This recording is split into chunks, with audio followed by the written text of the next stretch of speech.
Israel declares war. A policeman in Egypt killed 2 Israelis and 1 Egyptian. Hostage crisis in Hamas-ruled Gaza becomes a political trap for Netanyahu.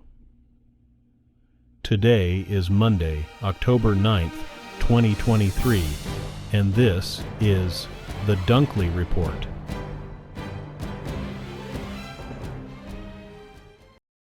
The Israeli government has formally declared war and given the green light for significant military steps to retaliate against Hamas for its surprise attack from the Gaza Strip. The declaration on Sunday portended greater fighting ahead, as the toll from the conflict passed 1,100 dead and thousands wounded on both sides.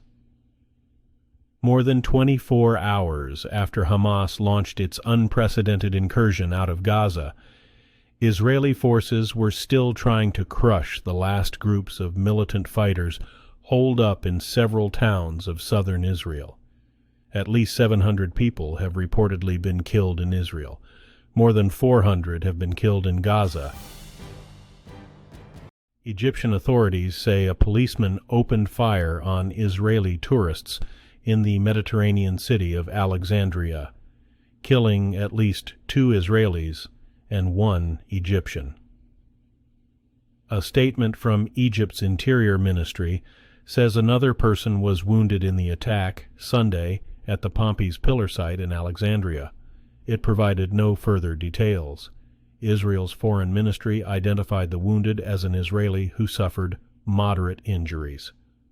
The ministry said it's working with the Egyptian government to bring the Israelis home. Extra News television channel, which has close ties to Egyptian security agencies, reported that the suspected assailant was detained. Security forces quickly cordoned off the site of the attack, which happened as Israel battles Palestinian militants. The capture of dozens of Israeli soldiers and civilians by Hamas militants has stirred Israeli emotions more viscerally than any crisis in the country's recent memory. It has also presented an impossible dilemma for Israeli Prime Minister Benjamin Netanyahu's far-right government. The Islamic militant group's 2006 kidnapping of a sole young conscript, Gilad Shalit, consumed Israeli society for years, prompted Israel to bombard the Gaza Strip and release over 1,000 Palestinian prisoners in exchange for Shalit's freedom. This time, Gaza's Hamas rulers have seized dozens of Israeli civilians and soldiers as part of a multi-pronged shock attack. Israeli Prime Minister Benjamin Netanyahu says Israel's fierce offensive against Hamas in the Gaza Strip has only started. Netanyahu delivered the pronouncement in a nationally televised address on Monday as Israel pressed ahead with a third day of heavy airstrikes in Gaza following Hamas's unprecedented and deadly incursion into Israel. Netanyahu declared that what we will do to our enemies in the coming days will reverberate with them for generations. Israel formally declared war on Sunday. According to authorities on each side, the hostilities so far have killed around 900 people in Israel and more than 680 people in Gaza.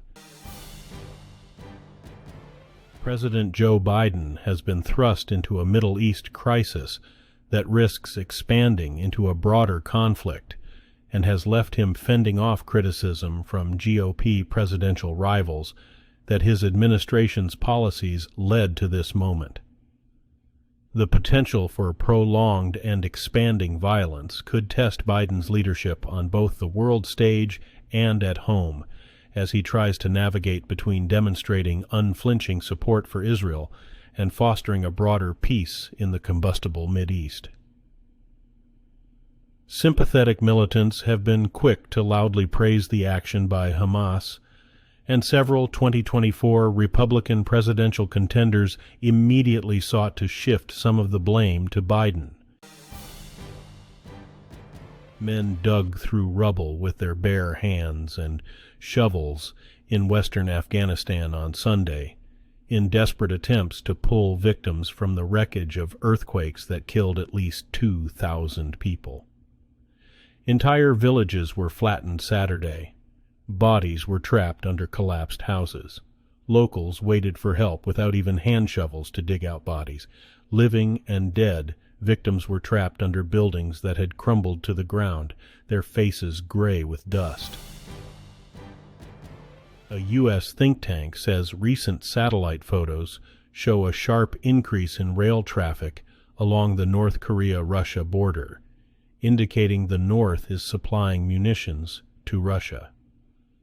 Beyond Parallel, a website run by the Washington-based Center for Strategic and International Studies, think tank made the assessment on Friday.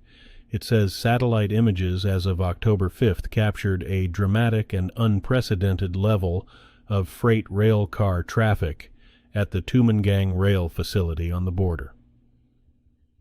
Speculation about a possible North Korean plan to refill Russia's drained arms inventory flared last month, when North Korean leader Kim Jong-un traveled to Russia to meet President Vladimir Putin. The extreme drought sweeping across Brazil's Amazon rainforest is already impacting hundreds of thousands of people and killing local wildlife. And with experts predicting the drought could last until early next year, the situation is set to worsen still.